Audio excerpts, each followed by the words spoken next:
Bueno, a continuación escucharemos la disertación de la maestra en ciencias, Samantha Lucía Peralta Arriaga, quien abordará el tema materiales biomiméticos para producción de hidrógeno.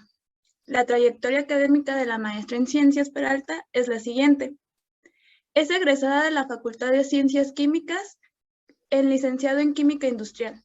Posteriormente, cursó la maestría en Ciencias con orientación en Ingeniería Ambiental, con especialidad en Tratamiento de Agua, en el Departamento de Ecomateriales y Energía.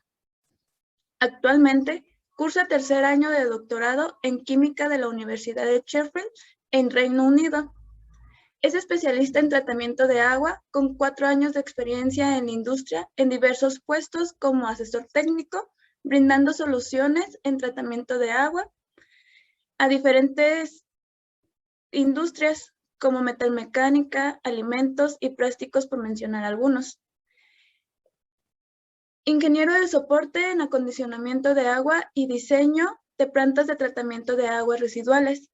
También como jefe de línea de TDA, en donde desempeñó actividades de tipo comercial B2B y dando seminarios técnicos a clientes del tema de tratamientos de agua. Además de estudiar el doctorado en química, trabaja medio tiempo como maestra asistente de laboratorio de orgánica, inorgánica y fisicoquímica. También se desempeña como representante internacional en el Comité de Estudiantes de Posgrado del Departamento de Química de la Universidad y como presidenta de la Sociedad Latinoamericana de la Universidad de Sheffield en el periodo 2019-2020. Adicionalmente, participa activamente en diferentes proyectos y actividades relacionadas a la difusión de ciencia, como el evento titulado UPAC's Global Women Breakfast Sheffield, en donde participó como organizadora principal y acreedora de fondos de Royal Society of Sciences para el diseño de eventos en años consecutivos, 2019 y 2020. Además de otros eventos como Discovery Night, organizado por la Universidad de Sheffield, y en eventos organizados por la Sheffield Science Outreach. Esta charla fungirá como moderadora la maestra en ciencias Montserrat López. Dejamos el uso de la palabra para la maestra en ciencias Peralta. Muchísimas gracias, Mariana. Voy a pasar a presentar poner mi presentación.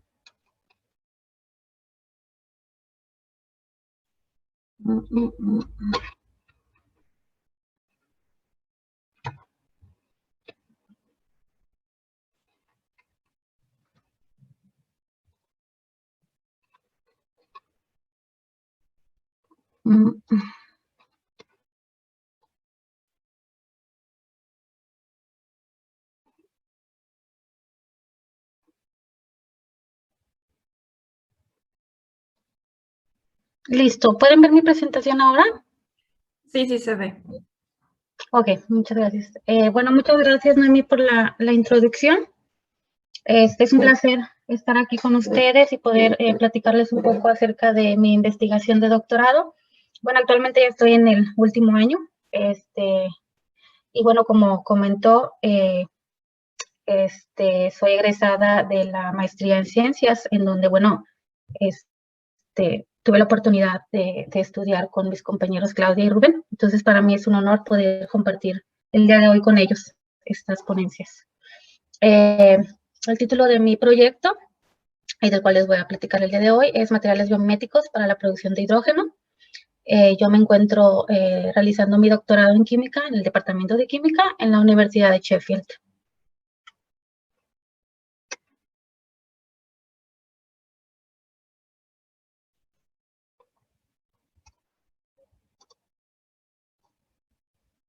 Bueno, como sabemos, y ya platicamos anteriormente un poquito de esto, Claudia dio una introducción bastante interesante acerca de los problemas ambientales y energéticos que estamos pues padeciendo las últimas décadas a nivel mundial, y en donde, bueno, la energía solar hasta el momento ha sido una de las energías o fuentes de energías que se ven que tienen más futuro en cuanto a que puedan cubrir con las necesidades energéticas a nivel mundial, ya que, por ejemplo, el sol nos da una capacidad energética de 23.000 terawatts, cuando el consumo total mundial es de tan solo 16 terawatts.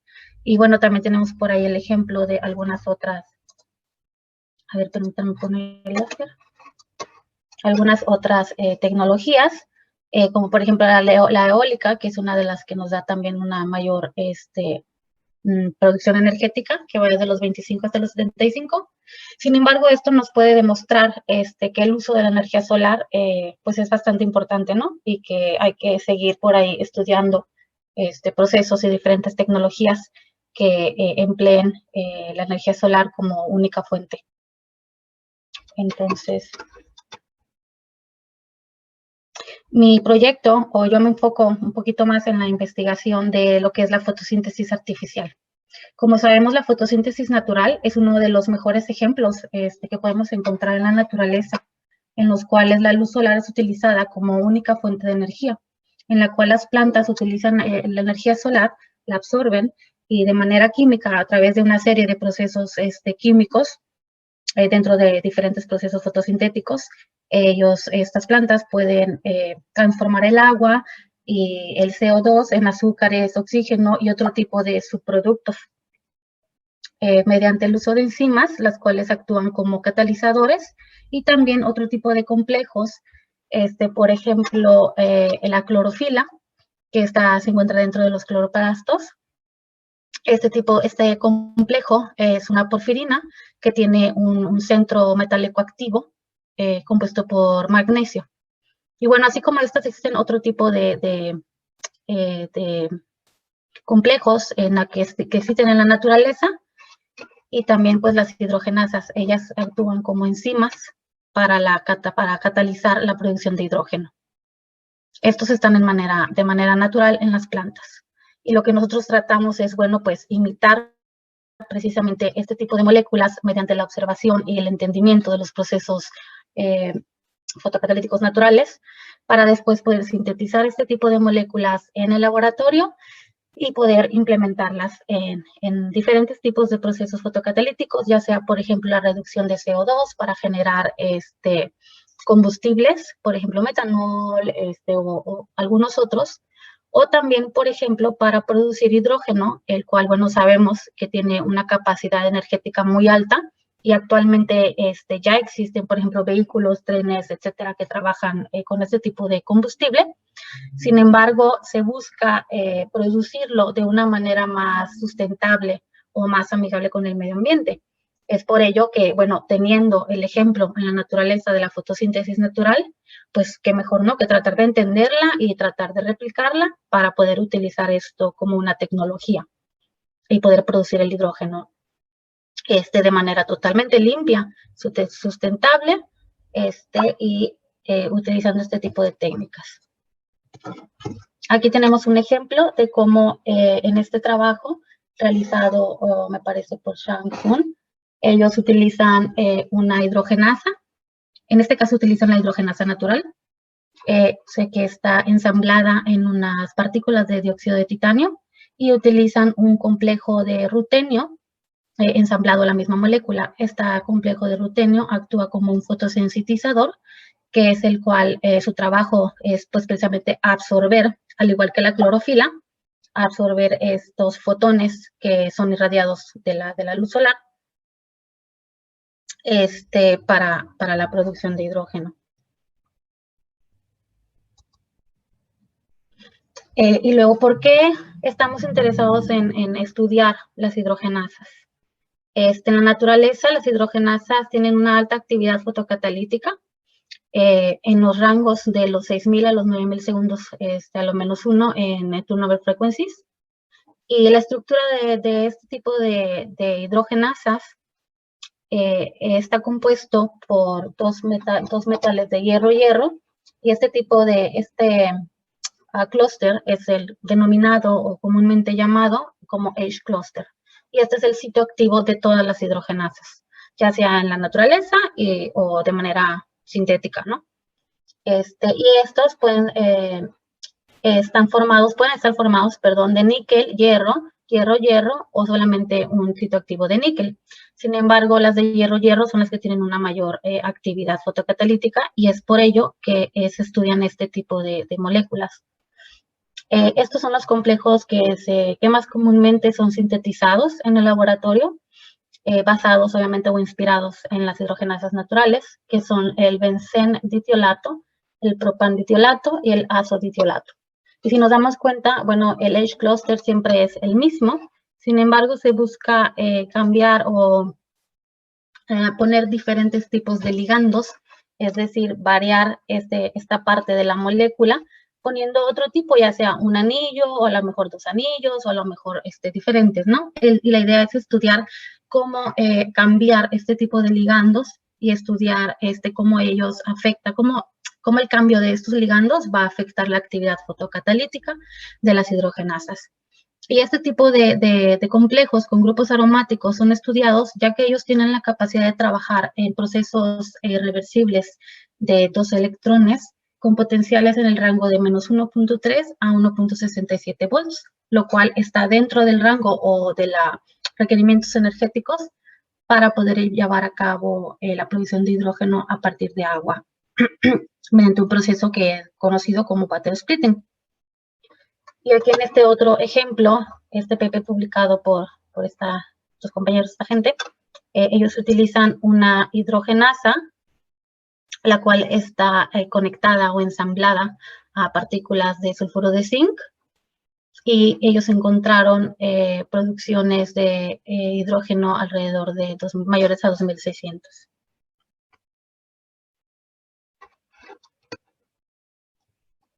Bueno, es por ello que este proyecto o mi proyecto se basa en desarrollar un sistema híbrido el cual sea eficiente para la producción de hidrógeno vía water splitting, en el cual podamos nosotros ensamblar un complejo metal orgánico que va a actuar como un fotosensitilizador y también una hidrogenasa sintética, la cual nos va a actuar como el catalizador para la producción de hidrógeno, y estas van a estar sobre un semiconductor, el cual, bueno, pues debe de tener una cierta actividad fotocatalítica, y entre todos estos, pues es a lo que llamamos un sistema híbrido, que puede ser como una celda de combustible para generar el hidrógeno. Bueno, y aquí vemos cómo la radiación es inyectada sobre el fotosensitilizador o dye, y luego son excitados los electrones de la parte baja energética, que es comúnmente llamado en la fotocatálisis homogénea como HOMO, y van excitados los electrones y pasan al LUMO, que es el nivel energético de alta energía. Después estos electrones son inyectados en la capa de conductividad del semiconductor. Posteriormente, igual los electrones del semiconductor son excitados a la capa de conducción. Existen diferentes procesos que suceden simultáneamente, los cuales, pues obviamente de eso se trata. Tenemos que investigar cuáles son esos procesos, cómo afectan la producción fotocatalítica, cómo afectan la transferencia electrónica. Bueno, y de ello ya mencionó un poco Claudia y también Rubén en sus presentaciones. Entonces no voy a ahondar más en eso. Y posteriormente, bueno, los electrones que están dentro de en la capa posterior de los semiconductores son inyectados en el catalizador, en este caso las hidrogenasas, las cuales, bueno, pues nos catalizan la producción de hidrógeno mediante la reducción de los protones. En este proyecto hemos estado trabajando a lo largo de estos años con diferentes fotosensitilizadores, diferentes moléculas. Algunas de ellas son los complejos de cobre, y utilizamos complejos de cobre porque, bueno, como sabemos, el cobre es abundante, es amigable con el medio ambiente. Sin embargo, bueno, pues apenas está en proceso, ¿no? Estamos estudiando cómo funcionan ellos, ya que pues desgraciadamente no son tan estables, pero bueno, en eso estamos, ¿no? Sintetizando nuevas moléculas en colaboración con otros compañeros del mismo grupo o inclusive con otros grupos, viendo cómo funcionan estos complejos. También utilizamos complejos de rutenio, Por ahí hemos trabajado con otros complejos de iridio, y estamos incursionando, bueno, empezando a trabajar en colaboración con otros grupos para utilizar complejos de renio y de manganeso. Y estas son las dos hidrogenasas en las cuales mi proyecto está basado, que es la BDT, la cual tiene solo un anillo bencénico, y esta está bastante reportada, entonces realmente la utilizamos como por cuestiones de comparación. Y esta molécula, que es la que tiene dos anillos bencénicos, esta fue sintetizada por un grupo del departamento, la cual es totalmente nueva y no se ha reportado ningún estudio fotocatalítico de este tipo de esta molécula. Ay, perdón, es que como que me revuelvo aquí con tanta pantalla. Bueno, entonces voy a empezar por platicarles un poquito de los resultados que se han obtenido acerca de la caracterización de estas hidrogenasas, para la cual utilizamos diferentes técnicas espectroscópicas. Entonces voy a irme un poquito, no voy a ahondar mucho en la parte técnica, porque pues tampoco los quiero confundir, ¿verdad? Pero si tienen alguna pregunta o quieren saber un poquito más a detalle de estas técnicas, con mucho gusto yo respondo sus preguntas. Bueno, aquí podemos observar este espectro en donde nosotros determinamos el coeficiente de extinción de estas dos moléculas, en donde podemos obtener valores para esta, que es la nueva molécula, la DPT o DPT, un valor de 10.400, y para la BDT un valor de 7.900. Ahora, bueno, ¿esto es bueno, esto es malo, o cómo lo comparamos? Normalmente el valor típico de un fotosensitizador, que es bueno, ronda alrededor de los 10 a la 3, 10 a la 4. Y este es un ejemplo, por ejemplo, el rutenio N3, que fue sintetizado o utilizado por Nasseruddin y su grupo de investigación, que no recuerdo en qué universidad están, se las debo. Pero ellos utilizaron, bueno, han reportado bastante acerca de este complejo, está bastante estudiado, y tiene un coeficiente de extinción de 13.000 a una longitud de onda de 518. Entonces, pues nuestros complejos no están tan distantes de este valor, por lo cual, bueno, pues es una buena noticia, ¿no? Que al menos tienen la capacidad de absorber bastantes fotones de la radiación solar. Y bueno, podemos observar dos bandas principales de absorción, una que está alrededor de los 300 nanómetros, entre los 375, 320, por ahí, la cual está directamente relacionada a la transición energética entre el hierro, que es esta molécula, y los grupos carbonilos. Por otro lado, tenemos también, observamos otra banda que está un poquito menos pronunciada, alrededor de los 460 nanómetros, la cual está directamente relacionada con las transiciones entre el hierro-hierro y el azufre de la molécula. Recordemos que este es el sitio activo de la hidrogenasa, sin embargo, bueno, pues vemos que hay un efecto, en cuanto a la transición electrónica al variar el tipo de ligando. Posteriormente hicimos unos estudios de fotoestabilidad, porque obviamente, bueno, ya sabemos que nuestra molécula que absorbe muy bien, que se puede comparar con otras moléculas que ya están estudiadas y que están reportadas que funcionan. Sin embargo, no sabemos qué tan estable es nuestra molécula. Entonces, es importante realizar este tipo de estudios de fotoestabilidad. Estos se realizaron bajo una radiación constante a una longitud de onda de 405 nanómetros, con una radiación, una intensidad de 1 milivoltio.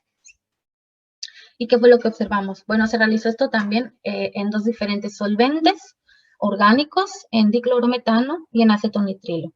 ¿Por qué? Porque son el tipo de sistemas que utilizamos normalmente para este tipo de pruebas. Y bueno, queríamos obviamente observar cómo es cómo cambian las dinámicas de transferencia electrónica, utilizando diferentes solventes. Y lo que encontramos fue que para diclorometano, después de 10 minutos, por ahí de los 5 minutos, bueno, la línea punteada es la línea a 0 minutos de radiación. Y posteriormente, a los 10 minutos, podemos observar que esta banda pronunciada a 300 y tanto, que era la que correspondía a los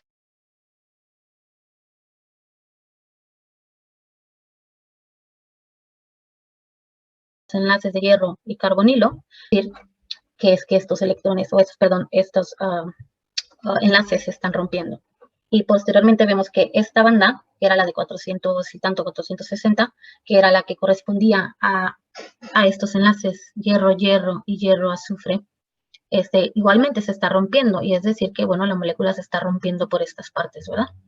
Y posteriormente observamos también que tenemos esta banda que va incrementando conforme va pasando el tiempo de irradiación, y esto nos indica que se están formando especies que obviamente cuando la molécula se rompe por aquí o por aquí, bueno, pues hay un rearreglo en la simetría de la molécula, y entonces se crea un enlace nuevo entre el hierro, entre un carbonilo y otro carbonilo.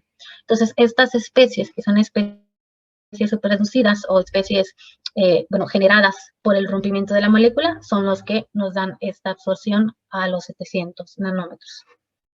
Y en el caso del acetonitrilo, observamos igualmente la degradación rápida del rompimiento de los enlaces de hierro y los carbonilos, y igualmente observamos la presencia de otros tipos de especies formadas posteriormente.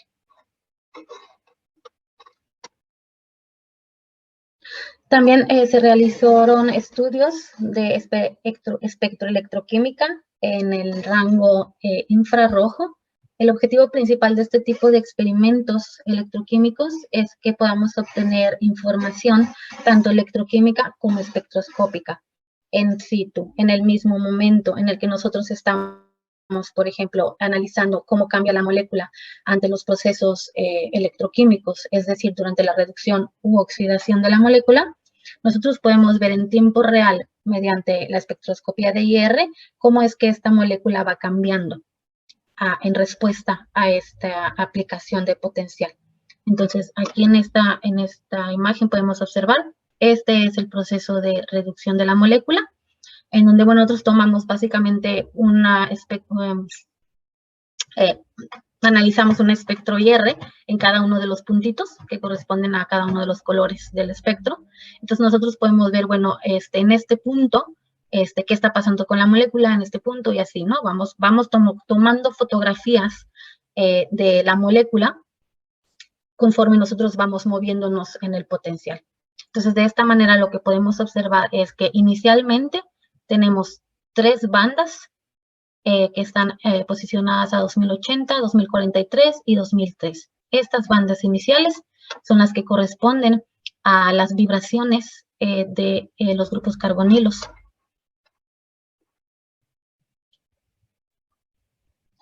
Entonces, estas bandas posteriormente, cuando nosotros nos vamos moviendo, cambiando el potencial, van reduciéndose, es decir, que se van rompiendo estos enlaces, y posteriormente van apareciendo estas otras bandas de 1960, 1909 y 1860.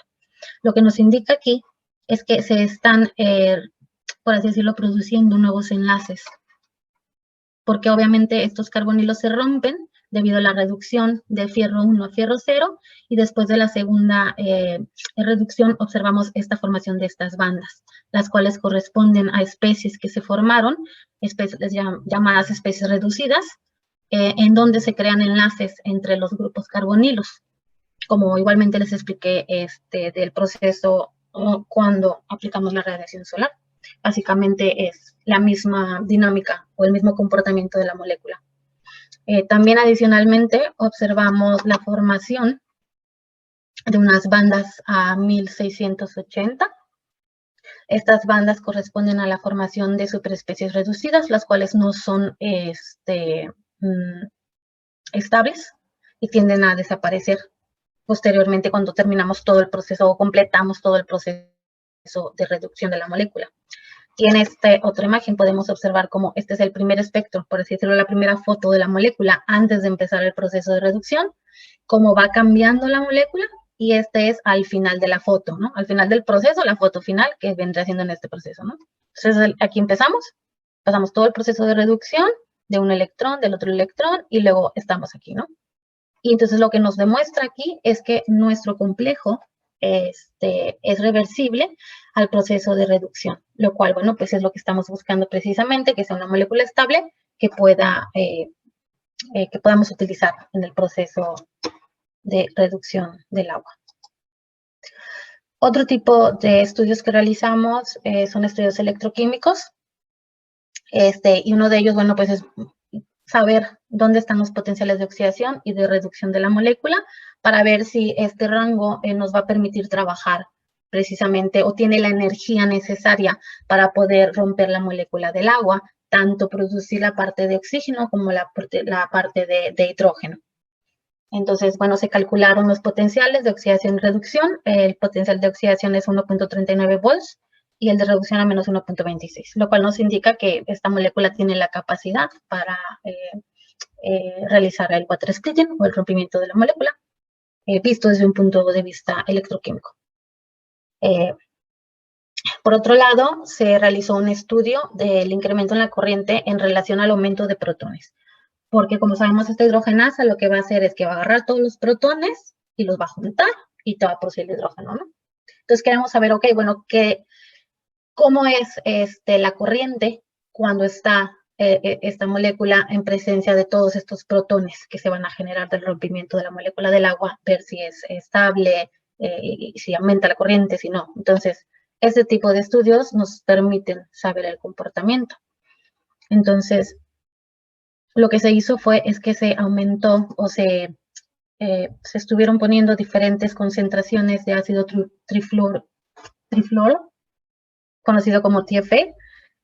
Perdón, es que luego unas cosas me las sé en inglés, esto está bastante complicado. Y bueno, donde podemos observar que evidentemente hay una relación totalmente lineal en cuanto a la adición de la concentración de TFA, como podemos observar aquí. De 4 milimol hasta 12 milimol hay una relación, un incremento en la corriente lineal. Y también observamos la presencia de otro pico por aquí a partir de los 6 milimoles.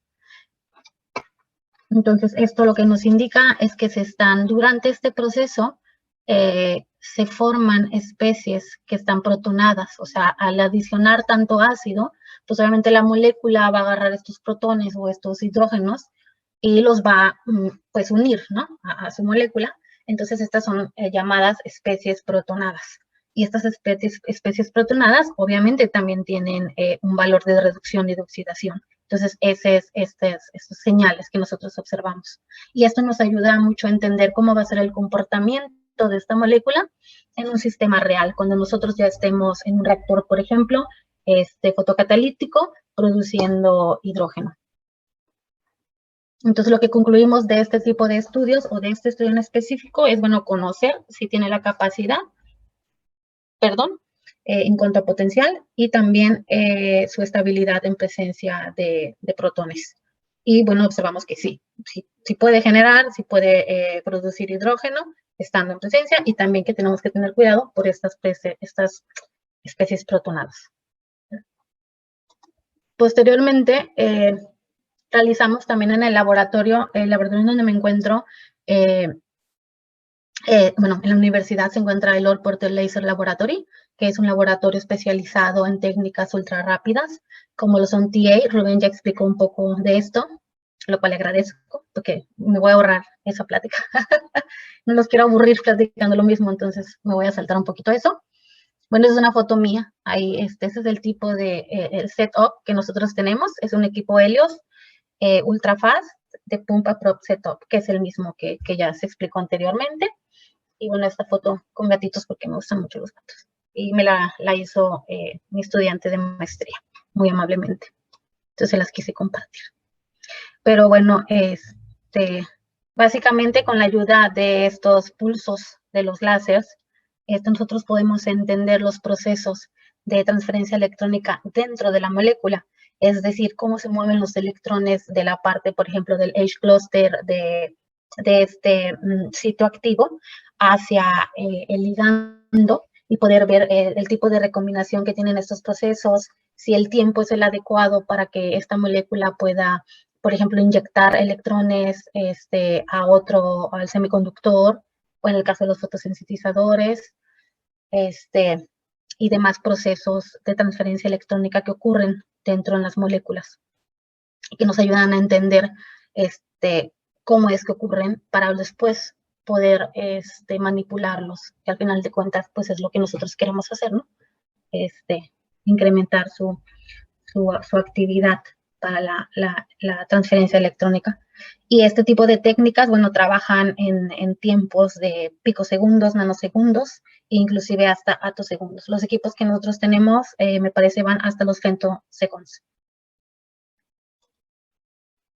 Bueno, este es un ejemplo del tipo de espectros que nosotros obtenemos después de un análisis de transient absorption en el UV visible, en donde podemos observar, igualmente lo hicimos en dos tipos de solventes, en acetonitrilo y en diclorometano, para ver cómo cambian las dinámicas de esta molécula teniendo un environment diferente, un solvente diferente. Entonces, estas muestras fueron excitadas a 400 nanómetros, porque pues, la idea es que trabajen obviamente bajo la luz solar, con una intensidad en el rango de 0.5 a 1 milivolts, y se estudiaron tiempos que van con un tiempo, promedio de 0.2 segundos de los pulsos, en un rango de -5 a 6.000 picosegundos, en donde podemos observar que hay unas bandas bastante pronunciadas, alrededor de 550.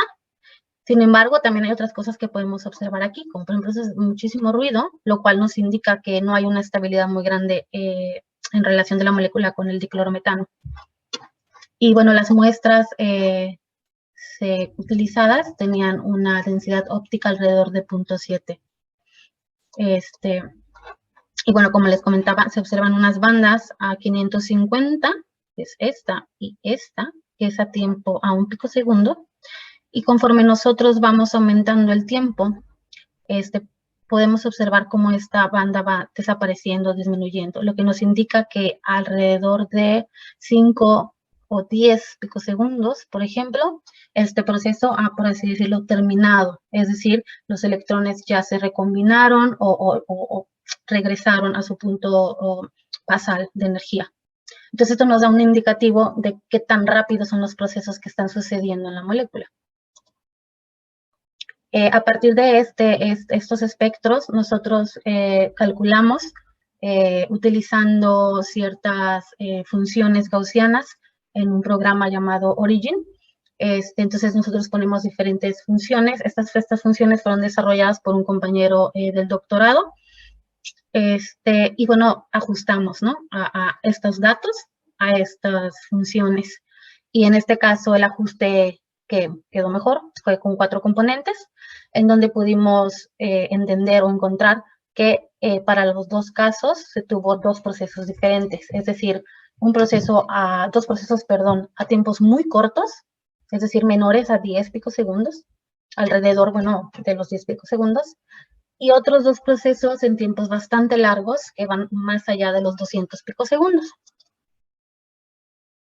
Por otro lado, también utilizando las técnicas ultra rápidas de espectroscopía, está esta técnica que está en Resolve Infrared Spectroscopy, en donde básicamente lo que hacemos es, bueno, pues estudiar igualmente, ¿no? Cómo se mueve cómo es la transferencia electrónica en la molécula, pero nosotros con esta técnica lo que vemos es en el área del infrarrojo, ¿verdad? Es decir, más o menos alrededor de los 2000 centímetros a la -1 en white numbers. Y lo que queremos ver aquí es cómo es que cambian o qué es lo que sucede con el área en la región de los carbonilos, que es esta parte de la molécula, ¿verdad? Que es el sitio activo. Entonces, esta línea punteada roja nos indica el espectro IR de la molécula en su estado basal, por así decirlo, o no excitado. Posteriormente, nosotros después de excitar la molécula, podemos observar diferentes bandas, estas bandas negativas, que se llaman bleach, así se les denomina, bueno, es el término en inglés, no es el término en español, ahí se los debo, perdón. Pero bueno, lo que podemos ver, estas bandas,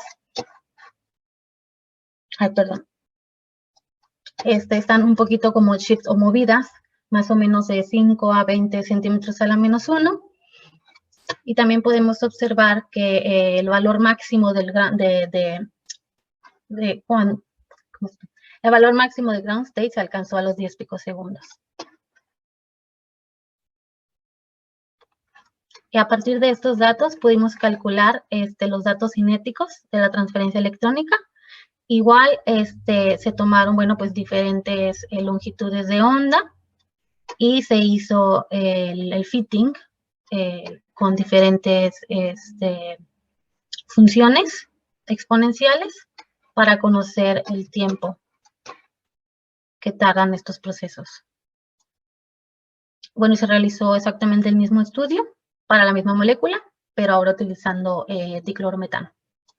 Y lo que obtuvimos de este estudio es que encontramos, bueno, ahora utilizando un programa que se llama Glotaran, con una función que da un ajuste para 2 componentes, logramos encontrar que los valores o los procesos que tenemos dentro de esta molécula es uno, que es alrededor de los 250 picosegundos, que este tipo de procesos de transferencia electrónica, por lo general son ocasionados por la relajación vibracional de los carbonilos.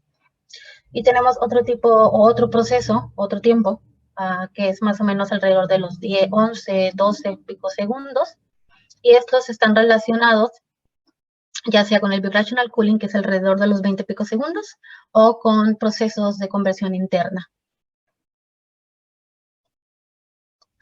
Posteriormente lo que realizamos fue pasar a la parte de sensitizar, como les hago un poquito ahí como recordar que tenemos un semiconductor, tenemos un fotosensitizador y tenemos el catalizador. Entonces ahora me voy a enfocar un poquito más la plática en el tema de los sensitizadores, ¿no? Entonces nosotros sintetizamos en el laboratorio diferentes moléculas. Últimamente estábamos trabajando con complejos de cobre. Estos son sintetizados por Ivy Carquera. Ella es una alumna de maestría que está trabajando en un proyecto en el cual yo funjo como su asesora, se podría decir. Bueno, la asesora principal es mi asesora, pero bueno. Bueno, y estos son los complejos que sintetizó, en donde se calculó la absorción o optical density de estos materiales, donde ellos tienen una absorción máxima alrededor de los 450 nanómetros y emiten alrededor de los 670 nanómetros. Y estos resultados corresponden a esta molécula. Y bueno, este proyecto lo que intenta es estudiar el cambio en el ligando. Si podemos observar, esta parte de la molécula es diferente y es precisamente lo que nosotros queremos estudiar, cómo estos cambios en la molécula afectan a la inyección de electrones en el semiconductor. Y utilizamos grupos carbonilos para ensamblar la molécula en el semiconductor. Perdón, grupos carboxílicos, me confundí. Bueno, estas películas que fueron sintetizadas con este complejo, que es cobre Sanfos con dos grupos y el carboxilo. Donde tenemos el complejo de cobre, que está pegado al semiconductor por los grupos carboxílicos. Esta es una imagen de cómo estos son en vidrio normal. Obviamente las pruebas se realizaron en diferentes sustratos. Utilizamos ITO como sustrato conductivo para el tema de los estudios electroquímicos, porque necesitas tener una parte conductiva para utilizarlo como un electrodo o un ánodo. También lo utilizamos en vidrio normal y también lo utilizamos en películas de calcio. Y esto es para otro tipo de técnicas espectroscópicas. Y bueno, lo que podemos observar aquí es que se determinó la emisión de estos films. Y podemos observar la línea azul es la emisión que corresponde al puro complejo en una solución de metanol. Y posteriormente estas son las combinaciones del complejo ensamblado en el semiconductor. Y en este caso utilizamos diferentes semiconductores. Utilizamos aluminatos de bario y aluminatos de magnesio. Y la razón por la cual utilizamos aluminatos y no, por ejemplo, dióxido de titanio, que también lo utilizamos, pero más como comparación, es porque la idea es, pues claro, encontrar otro tipo de semiconductores que también sean útiles y que además sean abundantes y sean más económicos, como el caso de los aluminatos de bario y magnesio. Y aparte estos semiconductores se han utilizado previamente para producción de hidrógeno. Bueno, yo trabajé con ellos en la maestría, entonces por eso es que sigo trabajando con ellos, porque ya me encariñé y los quiero hacer funcionar. Entonces, por esa es la razón que trabajamos con ellos, ¿no? Para ver cómo podemos mejorar su actividad fotocatalítica. Y lo que aquí observamos es que la emisión disminuye, lo cual nos indica que hay una inyección de electrones del complejo de cobre hacia el semiconductor, y es por ello que hay un efecto como de quenching que se le llama, que es decir, que todos los electrones se pasan, ¿no?, al semiconductor, y por eso ya no emiten de misma manera, porque pues se pasan para el semiconductor. Aquí es un pequeño resumen de los diferentes tipos de fotosensitilizadores que hemos utilizado durante este proyecto. No voy a hablar mucho de esto porque también ya me quedan pocos minutos. Pero bueno, básicamente lo que podemos aquí recalcar es que de los que tienen un mayor coeficiente de extinción, es por ejemplo esta, que es la ficoeritrina, que esta es una proteína que es extraída de unas algas, esta es natural, que tiene, bueno, un coeficiente de extinción bastante alto, es decir, se suena como bastante prometedor en el tema de la capacidad para absorber todos los fotones. Sin embargo, el tiempo en nanosegundos es muy corto, o sea que a veces no le da el tiempo de inyectar los electrones al semiconductor. Entonces, pues es pro y contra, ¿no? Por ejemplo, tenemos otros, por ejemplo, el complejo de cobre, que son los que estamos utilizando actualmente, que tiene unos valores, bueno, pues no tan malos, y los tiempos son adecuados para poder inyectar electrones a los semiconductores. Entonces, como vemos, pues es ahí un juego, ¿no?, entre cuánto pueden absorber, en dónde absorben. Todos absorben, obviamente, en el visible. Todos emiten alrededor de los 500, 600. Sin embargo, los tiempos a veces son los que nos limitan si podemos o no utilizarlos. Y obviamente otros factores como la degradación, bajo la luz solar, etcétera, ¿no? Este es el procedimiento que se utilizó para la preparación de las películas delgadas. Utilizamos diferentes métodos para ver cuáles funcionaban mejor. Utilizamos screen printing, Dr. Blake Technique y spin coating. Y bueno, obviamente la que nos da unos films pues más bonitos es spin coating, porque obviamente da películas más delgadas, más uniformes, y que puedes controlar mejor, ¿no?, la adición de las capas o del material que tú quieres y las condiciones. Y para sensitizar estas películas, este ejemplo se realizó en dióxido de titanio, que ya está reportado. Esta es la referencia. Sin embargo, se hizo, bueno, pues a manera de prueba. Actualmente ya estamos trabajando con el mismo método, pero ya depositando o ensamblando las moléculas en los otros semiconductores. Sin embargo, eso pues está en proceso de publicación, y por eso no los muestro aquí, pero básicamente es lo mismo, ¿no? Entonces, lo que nos dice o nos indica el espectro de absorción es que, por ejemplo, la línea roja es la absorción del dióxido de titanio, la línea amarilla es la absorción del rutenio de esta molécula, que es el rutenio N3, donde muestra, bueno, dos bandas de absorción, una bastante amplia a 500, entre 500 y 600, y otra en 400. Y la línea azul es la mezcla o el análisis, la caracterización del film con el complejo depositado, en donde podemos confirmar que efectivamente el complejo está depositado. Sin embargo, hace falta otro tipo de técnicas como XPS y otras técnicas para poder saber exactamente cómo es que está conectado, ¿no? Y bueno, se estudiaron las concentraciones, y al menos para cobre, en un solvente utilizando etanol, fue de 1 milimol, y se encontró que se depositó pues bastante bien, ¿no? Que de hecho se puede ver, o sea, visiblemente tú ves cómo cambia de color el film. Bueno, otra parte de la caracterización de las películas es que a partir del espectro de absorción, nosotros podemos calcular el band gap o la atribución del ancho de banda prohibido mediante estas técnicas o estas ecuaciones de Kubel-Kammon modificado, y también mediante el gráfico de tau nosotros podemos determinar exactamente la posición y el band gap.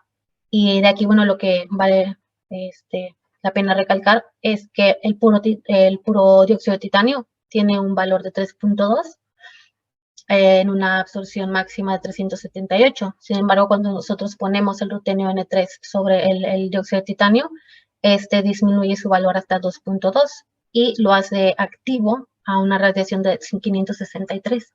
Básicamente, pues lo que estamos buscando, ¿no? Que un material, como también lo mencionó por ahí Claudia, me parece, esos materiales pues son muy buenos, ¿no? Y tienen mucha actividad fotocatalítica. El problema es que trabajan en la radiación ultravioleta y pues el sol tiene nada más como un 5% de radiación ultravioleta, entonces lo que queremos es que trabajen en el visible.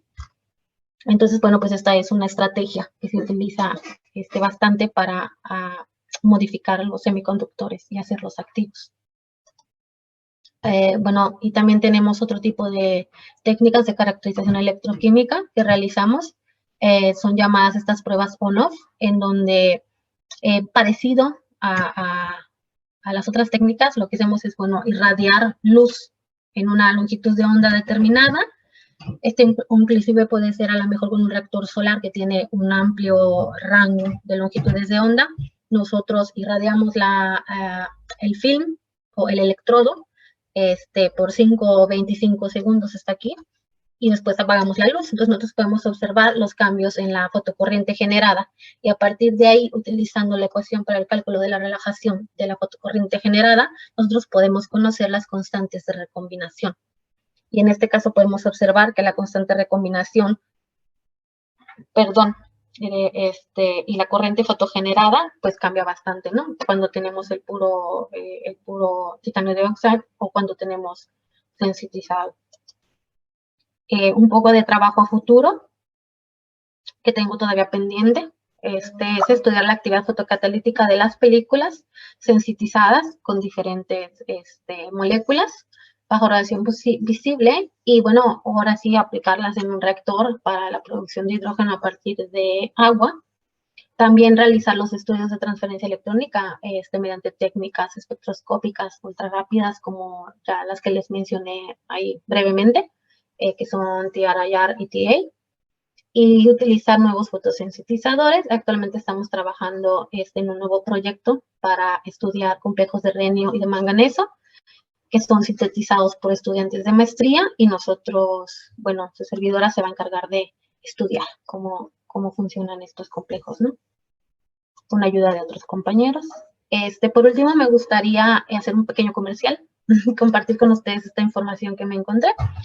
Si alguno de ustedes, bueno, a lo mejor no ahorita, ¿verdad? Está buscando hacer un postdoctorado en el Reino Unido o un estudio de posgrado, les comento que están abiertas estas becas o financiamientos que son precisamente para estudiantes internacionales que buscan venir a UK y también estas son más para postdoctorantes, pero hay bastantes tipos de ayudas y becas, entonces con mucho gusto pueden comunicarse conmigo y yo les puedo dar información acerca de este tipo de becas, no solo para la Universidad de Sheffield, sino también para otras universidades en el Reino Unido. Y por último, quiero agradecer, bueno, obviamente a mi grupo de investigación, la profesora Julia A. Weinstein, la profesora, y es de todo el equipo con el que trabajamos. Esta foto es en un congreso que tuvimos de fotoquímica en Dublín. Esta es la estudiante de maestría, y una compañera. Y bueno, quiero agradecer obviamente a Catherine Royal, y es Catherine, y Vicky Arquera, la estudiante de maestría que sintetizó los complejos, James Chip, Martin Appleby y el doctor Ricardo Fernández Terán, que se acaba de unir al grupo, con el cual estamos empezando a trabajar con los complejos de renio y de manganeso. Este es el departamento de química en la Universidad de Sheffield, en el cual se encuentra el Lord Porter Ultra Fast Laser Spectroscopy Laboratory y algunas fotos de la ciudad por ahí, y bueno, donde se encuentra localizado Sheffield. Por último, estos son mis datos de contacto, Twitter, Orchid, LinkedIn y mi correo. Y bueno, pues cualquier cosa que estoy a sus órdenes. Muchas gracias por la oportunidad. Al contrario, gracias a ti, Samantha, por tu tiempo, tu disposición para participar. Realmente son temas que, te soy sincera, no estamos acostumbrados a escuchar. Somos como más acereros de este lado acá en el TEC de Morelia, pero es precisamente la importancia de que nos platiquen, de que los chicos con la con la preparación que tienen como ingenieros en materiales, pues se pueden desarrollar en estos temas, ¿no? Y también, al igual que ustedes, que Rubén y que Claudia, hacerlo en otra universidad que más allá de que sea en otro país, pues da la oportunidad de trabajar en muchos temas, ¿no? De hecho, respecto a eso va la primera pregunta que nos hace Alejandro Madrigal. Pregunta si estando en México podrías haber desarrollado este tema de investigación.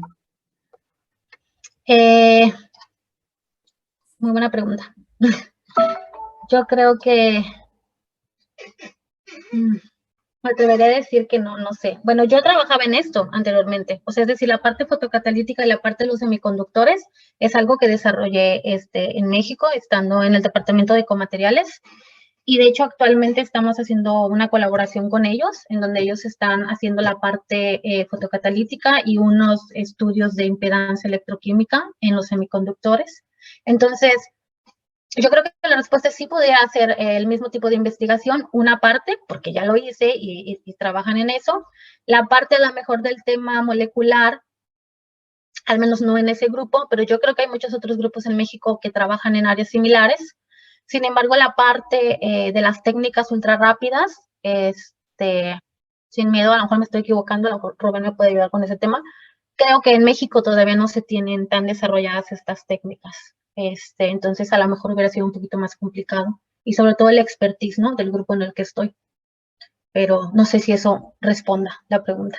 Sí, ya al menos tienen una idea de en qué grupos, si les interesa el tema, ¿no? Con quién podrían colaborar o en qué universidades.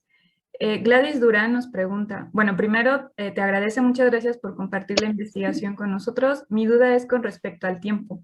¿Cuál sería el tiempo promedio para poder obtener el hidrógeno y qué parámetros se deben tomar en cuenta para poder obtenerlo de la manera más eficiente y segura?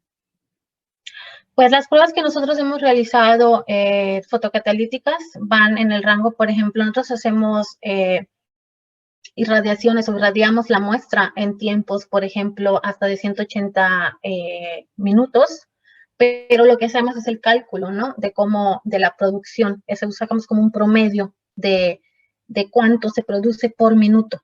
Entonces, eso es más bien como la tasa que nos indica qué tan bueno o malo es el material. Entonces, realmente, pues no es así como que voy a producir 1 kilo, ¿no? O sea, porque realmente ahorita estamos en la fase de desarrollar la tecnología.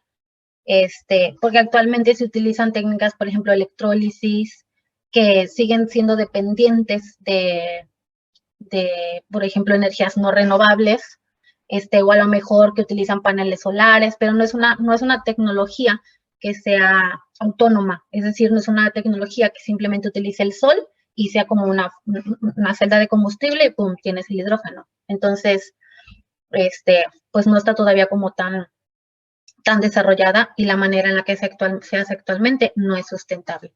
Ahora, la otra parte de la pregunta, que ya se me olvidó cuál era, si me lo repites. ¿Qué parámetros se deben tomar? Los parámetros. Pues yo creo que son bastantes, ¿no? Porque un parámetro muy importante, y de hecho es pues lo que estamos estudiando, es la capacidad de los materiales, ¿no? La eficiencia que tienen. Vamos a verlo como de un punto de vista, como por ejemplo las celdas solares, ¿no? Hay diferentes factores que pueden afectar, pero todo también depende de las habilidades o de las capacidades intrínsecas del material. O sea, entonces, lo que nosotros tenemos que ver es precisamente si este material presenta procesos de transferencia electrónica que ayudan o afectan la capacidad fotocatalítica del material. Entonces, obviamente, pues también la radiación, la intensidad, la calidad del agua que tenemos, etcétera. Yo creo que esos serían más de los factores. Muchas gracias. Saúl Garibay, excelente ponencia y muy buen trabajo, maestra. Muchas felicidades. Mi pregunta es, bueno, tiene dos. De manera, creo que es similar a la de Gladys, de manera industrial, ¿cómo se pueden llevar a cabo estos procesos? Pero mencionabas que están en la parte del desarrollo en laboratorio. Sí, bueno. Perdón, si quieres termina la pregunta ya. Bueno, y tiene otra pregunta. En este tipo de procesos ya no se utilizan celdas electroquímicas que comúnmente se utilizaban para la separación de hidrógeno por electrólisis alcalina. Ok, va. Creo que las dos preguntas están un poquito relacionadas. La primera es, los procesos que se utilizan actualmente para la producción de hidrógeno son electrólisis Y son también otras técnicas que vienen del reformado del gas, me parece. Son técnicas que no son totalmente, o más bien, no son renovables, ¿no? O no provienen de, por ejemplo, de energía solar, etcétera.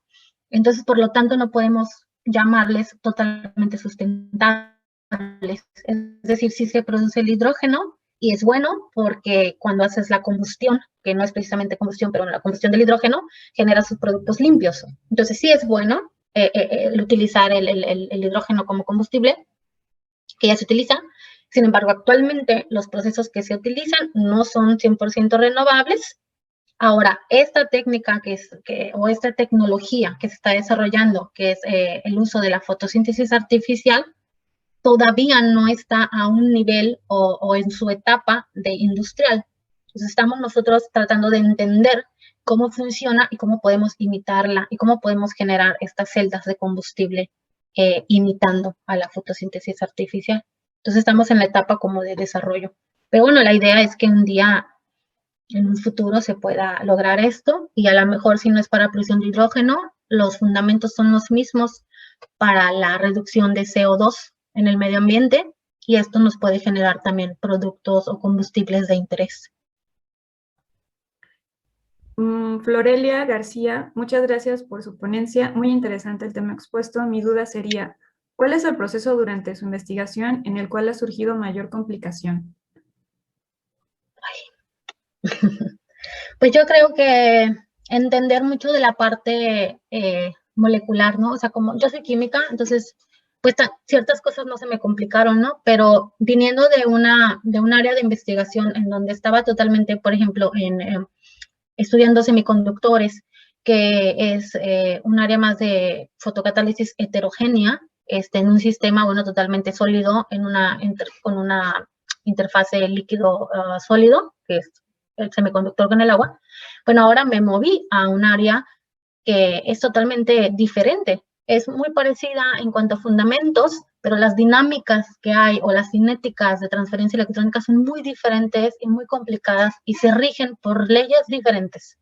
Entonces, pues me tocó ahora sí que aprender cosas nuevas, ¿no? Y yo creo que también la cuestión que yo aprendí muchas cosas de ellas en español, en México, que aunque suene como que, pues medio sonso, no lo es, porque pues ya llegas acá y entonces todos estos conceptos, entonces tú dices, no, pues yo sí lo sé, pero lo aprendiste en español. Entonces yo creo que el cambio de idioma es también a veces un reto, o sea, que te cuesta trabajo, ¿no? Y bueno, cambiar de área, que entré a un área un poquito diferente a lo que yo estaba haciendo en mi maestría. Yo creo que esa es la parte un poco más complicada que me ha tocado.